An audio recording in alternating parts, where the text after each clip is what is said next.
राधे राधे दोस्तों, आज सभी का स्वागत है। आज की वीडियो में मैं आज आपको बसंत पंचमी में पूजा कैसे की जाती है इसकी जानकारी दूंगी और किस तरह से करनी चाहिए और क्या क्या सामग्री लगती है वो बताऊंगी। तो बसंत पंचमी का त्यौहार माघ शुक्ल की पक्ष की पंचमी को मनाया जाता है। तो इस तरह से हमारा बसंत पंचमी कल 26 तारीख है। बसंत पंचमी 26 तारीख को मनाई जाएगी। तो मैं इस तरह से आपको सरल विधि में पूजा करके बताऊंगी और सिखाऊंगी कि किस तरह से पूजा की जाती है और बच्चों को इस दिन ज़रूर से शामिल कीजिए पूजा में। तो इस तरह से मैं आज कलश की स्थापना करूंगी। तो चौकी बिछा ली मैंने, पीले रंग का कपड़ा बिछाया है क्योंकि आज बसंत पंचमी है। तो बसंत पंचमी में पीली चीज़ों का ज़्यादा महत्व होता है। तो आप अशोक के या आम के पत्ते ले सकते हैं। मेरे पास अशोक के पत्ते हैं तो मैं इस तरह से चंदन, रोली, हल्दी, कुमकुम से तिलक कर लूँगी क्योंकि हम आज कलश की स्थापना करने वाले हैं। और मैंने आपको हमेशा बताया है जैसे कि उसमें आसन देने के लिए कि कलश को बिना आसन दिए नहीं रखा जाता, विराजमान नहीं किया जाता।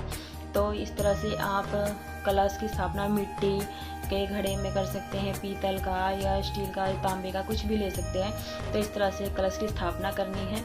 और एक प्लेट में मैंने गेहूं ली है क्योंकि हम यहाँ पर गेहूं को विराजमान करेंगे क्योंकि ये पीली है। तो गेहूं को भी विराजमान कर लेते हैं। इससे बसंत ऋतु के आगमन के उत्सव के तौर पर मनाया जाता है। इस वर्ष यह तिथि 26 जनवरी को मनाई जा रही है। तो इस तरह से एकाक्षी नारियल पर हम पीला वस्त्र लपेट लेंगे और साथ में कलावा बांध लेंगे क्योंकि कलावा जरूर से अर्पित करना चाहिए, वस्त्र रूपी है। तो इस तरह से और उस दिन देश भर में धूमधाम से बसंत पंचमी का त्यौहार मनाया जाता है। तो जो एकाक्षी नारियल का जो मुख है वो जो पूजा करता है उसकी तरफ ही करना चाहिए। तो इस तरह से फूलों का आसन दे दिया है मैंने। सरस्वती माता की विग्रह है तो आप उन्हें पंचामृत से भी स्नान करा सकते हैं। तो मेरे पास फ़ोटो थी, मैंने फ़ोटो लगा दी है। और इस तरह से फूलों का आसन देने के बाद मैं गणेश जी को विराजमान करूँगी क्योंकि किसी भी देवी देवता को विराजमान करने से पहले आसन दिया जाता है। तो इस तरह से फूल से या फिर आपके पास कुश हो, कुश की मदद से, फूलों की मदद से आप सभी को स्वच्छ कर लेंगे। तो इस तरह से पानी छिड़क देंगे तो स्वच्छ हो गया। तो सर्वप्रथम गणेश जी की पूजा करेंगे और चंदन रोली से हम सभी को तिलक कर देंगे। विद्या और बुद्धि की देवी माँ सरस्वती के अवतरण दिवस के तौर पर बसंत पंचमी मनाई जाती है। इस अवसर पर विद्यार्थी, लेखक, कवि, गायक, वादक और साहित्य, कला व जगत के से जुड़े हुए सभी लोग माँ सरस्वती पूजन वंदना करते हैं। तो इस तरह से हम सरस्वती माता की पूजा करेंगे। सभी को हमने तिलक कर दिया है। तिलक करने के बाद आपके पास जो भी वस्तुएं हों, जैसे घंटी हो, किताब हो, जो भी बुक्स हो आपके पास, वो आप विराजमान कर सकते हैं। तो चंदन, हल्दी, रोली से सभी को तिलक कर देंगे। तिलक आप कुमकुम से भी कर सकते हैं, जो भी आपके पास उपलब्ध हो कर सकते हैं। अगर कुछ भी ना हो तो आप सिर्फ हल्दी का ही यूज कर सकते हैं, इस्तेमाल कर सकते हैं क्योंकि बसंत पंचमी है तो हर जगह पीला पीला बसंत बहार। तिलक कर लेंगे। गणेश जी को दुर्वा चढ़ा देंगे। दुर्वा आप 21 की पुंज में चढ़ा सकते हैं। अगर दुर्वा नहीं मिल पाती है आप तो थोड़े ही से भी दुर्वा आप चढ़ा सकते हैं। तो इस तरह से गुलाब चढ़ा दीजिए। गुड़हल के फूल सर्दी का मौसम है, हर जगह उपलब्ध नहीं होता है, तो मैं यहाँ गुलाब के ही फूल अर्पित कर रही हूँ क्योंकि गणेश जी को गुलाब के फूल, लाल फूल ये बहुत ज़्यादा अति प्रिय होते हैं। तो जो भी आपके पास पुष्प हो चढ़ाइए। माँ सरस्वती के अवतरण के उपलक्ष्य में बसंत पंचमी मनाई जाती है। पुराणों में बताया गया है कि जगत रचयिता ब्रह्मा जी एक बार भ्रमण करने निकले तो उन्हें सारा ब्रह्मांड शांत लग रहा था, मतलब कोई हलचल नहीं हो रही थी, चारों ओर अजीब सी शांति थी। तो इस तरह से हमारे पास फूलों की माला है पीले कलर की। आप सफ़ेद, पीला, जो भी आपके पास फूल हो वो आप अर्पित कर सकते हैं। तो फूलों की माला इस तरह से अर्पित कर देंगे। चारों ओर जब शांति थी तो ब्रह्मा जी ये देखकर कि ये क्या हो गया जगत में, तो इस तरह से हम माता के चारों ओर फूल लगा देंगे। तो उन्होंने सृष्टि की रचना में कुछ कमी महसूस हुई। जब उन्होंने सृष्टि की रचना की थी तो उन्हें कमी महसूस हो रही थी। तो इस तरह से भ्रमण करते करते ब्रह्मा जी एक जगह ठहरे और अपने कमंडल से थोड़ा सा जल लेकर छिड़का तो एक महान ज्योति पुंज में से एक देवी प्रकट हुई।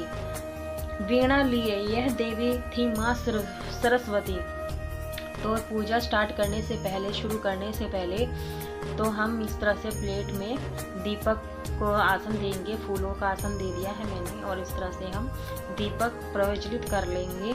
माघ का महीना है, तिल का विशेष महत्व होता है, तो आप तिल का तेल का या घी का या फिर तिल का ही जला सकते हैं। तो मैंने यह तिल का दीपक जलाया है, तिल का तेल है तिली का, तो इस तरह से मैं तिल का तेल खा दूंगी। आप धूप दिखाते समय गणेश जी को ओम गणेशाय नमः, ओम वरुण देवाय नमः, कलश की भी पूजा करेंगे क्योंकि हमने सभी देवी देवताओं को बुलाया है। इस तरह से सरस्वती ओम ह्रीं सरस्वती नमः का जाप करते हुए माता को धूप बत्ती दिखा देंगे और इस तरह से हम रख देंगे। तो वीणा लिए यह देवी माँ थी सरस्वती, चेहरे पर अद्भुत तेज लिए माँ ने ब्रह्मा जी को प्रणाम किया। तो जनेऊ चढ़ा देंगे गणेश जी को जनेऊ चढ़ाएंगे क्योंकि जनेऊ जरूर से अर्पित किया जाता है। वस्त्र रूपी कलावा और पुष्प अर्पित कर देंगे। कलश की स्थापना की है और सरस्वती माता को भी कलावा अर्पित कर देंगे, वस्त्र रूपी कलावा। इस प्रकार ब्रह्मा जी की पुत्री कहलाई। उन्हें प्रकट्य के उत्सव के तौर पर बसंत पंचमी मनाया जाता है। तो बसंत पंचमी पर पीली चीजों का ज्यादा इस्तेमाल होता है, तो माता को पीले रंग की चुनरी या दुपट्टा उड़ा देंगे, वस्त्र रूपी उड़ा देंगे। तो माँ सरस्वती के प्रकट होने पर ब्रह्मा जी ने उनसे कहा कि इस सृष्टि में सभी जीव मूक है, शांत हैं, तो इस तरह से ये केवल चल रहे हैं, इनमें आपसी संवाद करने की सामर्थ्य नहीं है, ये आपस में बोल चाल नहीं सकते। तो उन्होंने सरस्वती माता से प्रार्थना की और इस तरह से हम अग्नि देवता को भी पुष्प अर्पित कर देंगे। इस पर देवी सरस्वती ने उनसे पूछा, प्रभु मेरे लिए क्या आज्ञा है? उन्होंने पूछा तो ब्रह्मा जी ने कहा, देवी आपको अपनी वीणा से, सुरों से इस संसार को ध्वनि प्रदान करनी है कि हमें आप अपने गिटार से, अपने वीणा से आप अपनी ऐसी धुन बजाइए कि इस पूरे संसार में रौनक हो जाए। तो इस तरह से माता सरस्वती को श्रृंगार का सामान अर्पित करेंगे। तो ये मैंने पीली चूड़ियाँ ली हैं, आपके पास लाल, पीली, जैसे पीला महत्व ज़्यादा है तो इसलिए आप श्रृंगार अपने हिसाब से 5-7 ले सकते हैं। और जो भी वादन यंत्र है, लिखाई पढ़ाई का सामान है, वो आप जरूर से इस्तेमाल कीजिए। पूजा घर में, हर घर में पूजा करते हैं तो घंटी जरूर से होती है, घंटी जरूर रखिए। बांसुरी भी लगभग सभी घरों में मिल ही जाती है।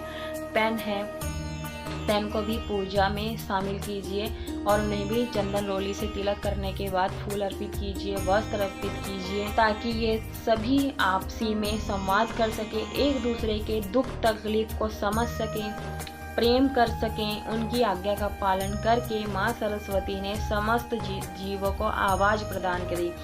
तो इस तरह से हमें नारंगी फल लेना है, मौसमी फल लेना है और बेर और संतरे का विशेष महत्व होता है। तो माता को भोग लगाने के लिए बेर और मौसमी, जो भी आपके पास ऋतु फल हो, उसका जरूर से भोग लगाएं। और इस तरह से पंचमेवा जरूर लें क्योंकि ये हर भगवान जी को हर पूजा पाठ में इस्तेमाल किया जाता है। तो गणेश जी को जरूर से गुड़ नारियल का भोग जरूर से लगाएं क्योंकि इन्हें बहुत अति प्रिय है। इस तरह से मैंने बेसन के लड्डू, बतासे लिए हैं। मिठाई में जो भी आपके पास हो वो जरूर इस्तेमाल कीजिए। और ये मीठे चावल, ये मैंने बसंत ऋतु पे चावल बनाए हैं, बनाने की विधि भी बताई है। इसका वीडियो आपको डिस्क्रिप्शन में मिल जाएगा और या तो आप हमारे चैनल पर जाकर ये मीठे चावल बनाने की विधि देख सकते हैं। तो इस तरह से मैंने मीठे चावल बनाए हैं। ये बसंत पंचमी पर कहीं कहीं मीठे चावल का भंडारा भी किया जाता है। तो 1 लोटा जल लिया है भोग लगाने के लिए। और इस तरह से जो भी आपके पास रंग हो वो माता जी को जरूर से अर्पित कीजिए।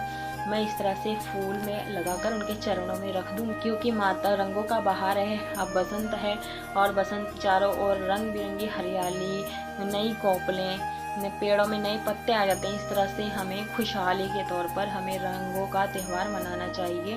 तो इस तरह से बसंत ऋतु पर मैं सभी को रंग अर्पित कर रही हूँ। होली के रंग, गुलाल, अबीर, गुलाल, जो भी आपके पास कलर हो वो आप माता को सभी को अर्पित करेंगे। तो इस तरह से गणेश जी को भी तिलक लगा देंगे और कलश को भी लगा देंगे कि कलश जो है ये है वरुण, ये वरुण देव है।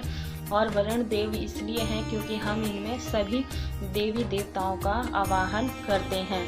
तो इस तरह से सभी को रंग लगा देंगे। जो ये सरस्वती माता की जो पूजा है, ये ध्वनि प्रदान करने वाली माँ सरस्वती की पूजा देवता और असुर दोनों ही करते हैं। इस दिन लोग अपने अपने घरों में माता की प्रतिमा स्थापित करते हैं। कई स्कूल, कॉलेज, समितियों और संस्थाओं में कभी कभी सरस्वती पूजन का आयोजन भी होता है और यह पूजा सुबह सुबह में की जाती है। मतलब ये सुबह 12 बजे से पहले कर लिया जाता है। तो इस तरह से मैंने ये छोटी छोटी पतंगे ली हैं। ये पतंगे मार्केट में इजीली मिल जाती हैं। आप ये जहाँ से बड़ी पतंगे मिलती हैं उनके पास से ये छोटी छोटी पतंगे ज़रूर से मिल जाती हैं, या फिर पूजा वाली जहाँ पूजा की सामग्री मिलती है वहाँ से भी मिल जाती है। तो सबसे पहले मैंने आपको बताया है गणेश जी की पूजा करनी होती है। मोर पंख आपके पास हो तो मोर पंख भी आप लगा सकते हैं। माता से जुड़ी हुई जो भी चीज़ें हैं वो मैंने आप सभी को सामग्री पूजा करते हुए बता दिया है, और किस तरह से मैंने पूजा की थी बिल्कुल सरल विधि में। और कहीं कहीं आज के दिन हवन भी किया जाता है, तो आप यहाँ पर ज़रूर से छोटा सा हवन ज़रूर करें। और जो ये भोग प्रसाद हमने चढ़ाया है, जो माता को भोग लगाया है, ये भोग आप अपने पड़ोस जन में, परिवार जन में और अपने आसपास के लोगों में ज़रूर से बांटिए, क्योंकि ये जो पूजा में भोग लगाया गया है ये माता का आशीर्वाद है इसमें, और इस तरह से हमें बांटना है। तो अब मैं हवन करूँगी, छोटा सा हवन करूँगी। आप बड़ा नहीं कर सकते तो छोटा ज़रूर से कीजिए। तो हवन जलाने से पहले मैंने यहाँ पे स्वास्तिक बना लिया था, और इस तरह से मैं हल्दी, कुमकुम, चंदन रोली से मैं तिलक कर लूँगी और कुछ अक्षत चढ़ा दूँगी, क्योंकि हवन हम अग्नि देवता को प्रज्वलित करेंगे। तो इस तरह से आप गोबर, गाय के गोबर के जो कंडे होते हैं, उपले होते हैं, उसका हमें इस्तेमाल करना है। और मीठे चावल ज़रूर से बनाएं, और मीठे चावल हर जगह मिलते हैं तो आप ज़रूर से बनाएं, क्योंकि इस तरह से हम कपूर का हवन कर लेंगे। कपूर का हवन करने से अग्नि प्रज्वलित हो जाती है, और आप इसमें घी, लौंग, जो भी माता को भोग लगाया है उसमें से आपने थोड़ा थोड़ा लेकर जलाना होता है। जलाना क्योंकि हम अग्नि देवता को भोग लगाते हैं, जो माता को भोग लगाते हैं, जब तक हम अघियारी नहीं करते, उसमें भोग नहीं डालते, अर्पित नहीं करते, तब तक माता भोग या कोई भी देवी देवता भोग स्वीकार नहीं करते हैं। तो इसलिए हमें विशेष तौर पर हमें माता को भोग लगाना चाहिए अग्नि के माध्यम से। तो इस तरह से माता भोग स्वीकार कर लेते हैं। सबसे पहले अग्नि देवता स्वीकार करते हैं, उसके बाद ही सभी लोग स्वीकार कर लेते हैं। तो इस तरह से हमें बड़ा नहीं कर सकते तो छोटा तो ज़रूर से कर लेना चाहिए, ज़रूर कर लेना चाहिए छोटा सा। तो हमारी ये जो भी पूजा है कैसी लग रही है, आप हमारी वीडियो को ज़्यादा से ज़्यादा लाइक शेयर जरूर कीजिएगा। कमेंट बॉक्स में जय सरस्वती माता लिखिए। मिलते रहें।